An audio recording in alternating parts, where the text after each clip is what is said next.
So Instagram is a video and photo sharing social network service which is owned by Facebook, notably, and launched in October 2010. And you can upload photos, so it's most important for pictures, but you can also upload short videos, that is up to 60-second videos. And the highlight of Instagram is that you can use filters, so there is an artistic touch to it. Artistic engagement is particularly promoted, and hashtags are common across social media platforms, and Instagram is no exception. And focusing mainly on image uploads, it has become the most popular photo sharing platform on the internet. And why this is important for academicians, we'll come to that in a bit, but most importantly, it's a fun platform. It is easy, fast, beautiful, and you can also share content directly from Insta to both Twitter, Facebook, and thirdly to Tumblr. So it is linked to these platforms, which makes it more convenient. For academics, you're likely to engage more people of your own kind, because 90% of the people on Twitter are on Instagram are under 35. And there's a strong recreation and emotional base. So if you are a proponent of intuitive learning, which may be fast-paced, then Instagram may be the social media platform for you. So just to brief you about the learning models, there's so many different models which have been proposed, but of these, the intuitive model is that which caters to people who prefer to take in information that is abstract and oriented towards theory. They look at the bigger picture rather than hardcore facts or information nuggets. So there's so many different learning models, but clearly there are these personalities among us who believe in intuitive learning based, or there's a component of us which may do well with intuitive learning. And this is an experiment conducted by the authors of a paper who try to teach the concept of mitosis and meiosis to students. And first they asked teachers that how do you think students will learn? So they said maybe sequentially showing them pictures. So first tell them the definition of mitosis and then show them pictures, and then that's the way the students would learn better. And the students felt that maybe they would do better with simultaneous presentation of data. So there's so much difference between what students and what teachers believe. But students did well when they were simultaneously presented pictures, but these were paired with prompts. So there was interactive based and probably shifting a teaching and learning algorithm to a picture-based one may be much useful. And as we all know, a picture says more than 1,000 words. So the question which came up here in the chat box was Instagram versus YouTube. So while YouTube is videos and they're considered as a brilliant tool of education, but there is some, like every social media platform, they have their disadvantages. So YouTube is said to have passive learning base. So while Instagram is more active and it's pictures plus videos, so it's clearly different. While the next thing in town may be Screencast. So like we are sharing our screen right now, but if we start drawing it, or if I have to show you the use of maybe GoToMeeting or any other new software, then I just start sharing my screen, which is more real, interactive. So that is another mode of education which is coming up. It's convenient, and you can mix audio, video, PPT, and drawing. So Instagram allows short videos. Twitter, as you saw, was 2 minutes and 40 seconds, while Instagram is up to 60 seconds. But now they have come up with IGTV, which will allow longer videos. And it doesn't limit file size, but videos are usually small in size. And the good part about Instagram is even a novice can create Instagram videos. So if you're in the ward, you find an interesting clinical sign, some kind of tremor, some other kind of movement disorder, some kind of rash, or some kind of pulsation or a gait.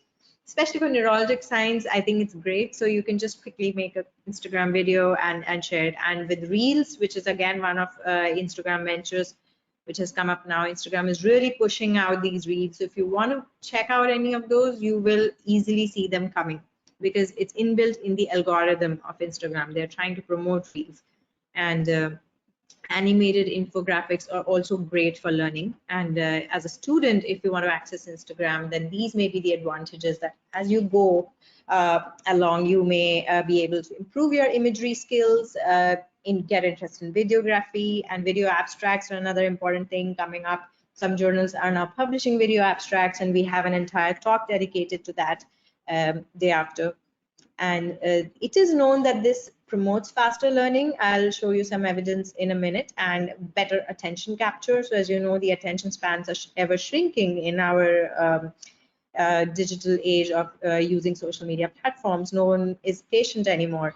And language and emotional aptitude, there's also room for improvement on these fronts on Instagram. And of course, you have fun on the go. So this is a paper published in 2013 where the authors tried to apply image-based learning to course design. And it was a complex sociology topic. So they wanted to impart a sense of the concept of youth, which is a very abstract concept if you want to really educate students on what is truly youth. So their goals were to demonstrate that the students at the end of the course should be able to demonstrate comprehension, should be able to critically examine the term youth, and reflect on their own learning process. So this is, I feel like it has many layers and is way more complicated than some of our scientific learning. And this is like, so they built some core assignments, which included discussion board image selection, posting and critique exercises, personal meeting maps. Some of these were through Instagram. And at the end of course, that was 7 weeks, 97% felt that the course met more than their expectations, and 95% said that they learned more than they had ever learned from any course in their lifetime. So clearly image-based learning is something which is less explored. And if we want to see what kind of specialities may do well on Instagram, this is one of the questions which came up in the chat box. Clearly, there are some specialities which may do better. So if your specialty involves some kind of rashes, it involves some kind of scans, movement disorders, or images like pathology, radiography, then those are the specialities which should definitely be there on Instagram to learn. And the authors of this paper looked up anatomy on Instagram, and through a series of hashtags, they analyzed the top 10 accounts which came up. And educational content was mostly present as photo of a clinical case taken in the operation theater, and artwork as educational content was rare. But most of these were medical or dental images, and if we were to look at it, a lot of them were before after images or radiographs with some medical humor. So humor is an essential part of life and should be there everywhere. And I'm sure Dr. Dan is going to vouch for that with her brilliant and funny tweets. And then rare and shocking cases. So always the rare is an enigma and also something which attracts viewers. So rare and shocking cases did well on Instagram. And then scans were everybody's favorite, particularly brain scans. I don't know for what reason, whatever that was. And then some multiple choice questions. The unsorted issues, as Dr. Goel said, which are present with most social media platforms, quality check is absent. And Instagram is no exception. And also Instagram can be an advertising based platform as compared with Twitter. You see less of that on Twitter, but on Instagram, nearly 1/3 of accounts may be advertising in some way. But the good part is that the advertising is not as much on your face. It will be very subtle, and you do learn as you go along. Maybe below somewhere there will be a link directing to another website. So how does it score above all other social media platforms? So I think Rajat wanted to know this.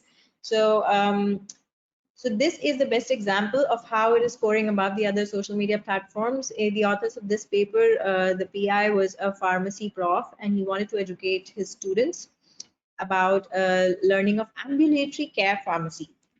So he picked out the third year students, and there were a bunch of 60-odd students, and they were told that, okay, there's this Instagram account managed by me, and if you want, you can go check out the clinical pearls as an optional supplemental education tool. So there was also some basic educational tool, and of the 69 students, 37 said, no, we don't want to look at Instagram, while 32 opted to look at it. And the pre-test mean scores were same in the two groups. So there was no baseline difference between the groups, but there was a clear increase in mean scores, which was far higher in the group that learned via Instagram. So clearly image-based learning, I'm not here to promote Instagram per se, but image-based learning, and that is something which you should look out for.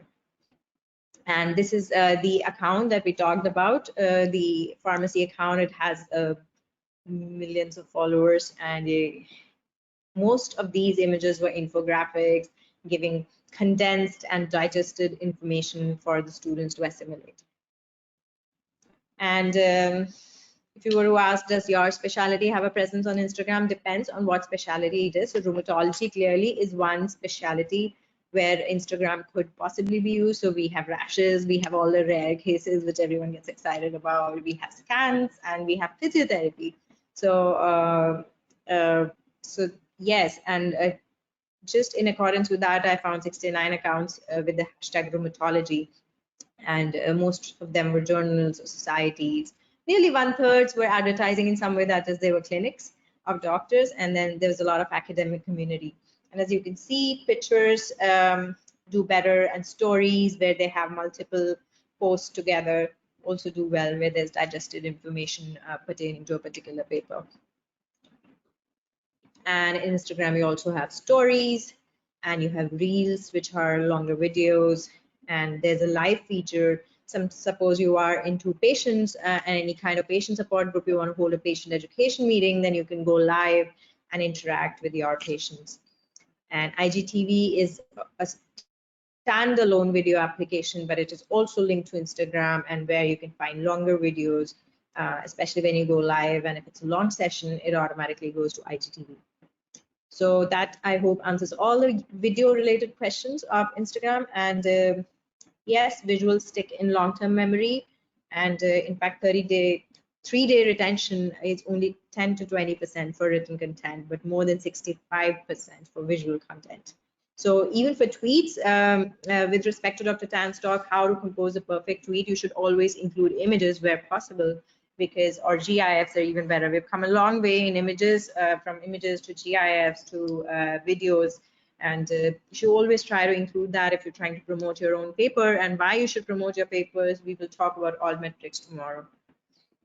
So also images transmit messages faster, like this is a graphic description, and this is a textual description, is clearly very inefficient. And immediate comprehension, so it is wired into the human brain to comprehend better when any kind of info is administered as pictures. Like here, you know, the odd one out is that in a normal shape, while here the determinant is size or color or orientation. While if you were to express this information as text, it will take a lot of time. So importantly, visual cues also trigger emotions, and this is strongly wired into human behavior and patterns of behavior and practices. So you have to be careful and never touch the wrong chord, and never bump a nerve. So obviously the kind of pictures you post should ideally not have a very negative connotation, and that is something you may need to be careful about. And so 40% of learners respond better to visual information than text alone, and that's why Instagram may be the better platform for image-based learning and specific specialties which may help with that. And there are also a lot of patient support groups which are talking about social issues like depression, and helplines, and what is the difference between depression, sadness. So you may find a lot of patients out there. And in fact, it is also said that social media platforms which have an image base like Instagram may help decrease loneliness in patients. And that's why you may find a lot of patient communities out there. And then lastly, you can conduct studies on Instagram. So just like YouTube, Dr. Goel talked about YouTube, but maybe we should touch upon this because we are not talking about Instagram in this week again. And so people have analyzed systematically the hashtag related content, particular domains. Like the authors of this paper wanted to look at the content on professional dietitians, the kind of content they're sharing via Instagram, and they found 1,100 odd online diet related images, and dietitians shared individual images, and it's basically sets a baseline for future studies and classifies the void that is there in educated material on the internet at times. And as doctors, researchers, and teachers, we may have an added responsibility to build on this material for our patients. If you think that Instagram is going to add to your altmetrics score, although we have not talked about altmetrics yet, we will be doing that tomorrow. But just a word, Instagram is not yet a component of the altmetric donut. So it will not add to your article's scientific visibility, but maybe with other users and use of a lot of hashtags. So the maximum number of hashtags that you can use is 30 on Instagram. Probably you can increase the visibility of your articles. But it is highly addictive, so just a word of caution, and not PC friendly, so you will be glued to your phones. And so people usually come here for entertainment, so no one is going to click. Unlike Twitter, where you would go and actually read the entire article, on Instagram, you're unlikely to do that. And yes, these are the technical issues where you may not access the URLs on Instagram. But the answer to whether you should use Instagram for scholarly purposes, it's yes, because you can learn, you can engage with colleagues, you can engage with your patients, you can teach, you can conduct studies, and lastly, you can also have fun. So I hope that answers questions relevant to Instagram. And yes.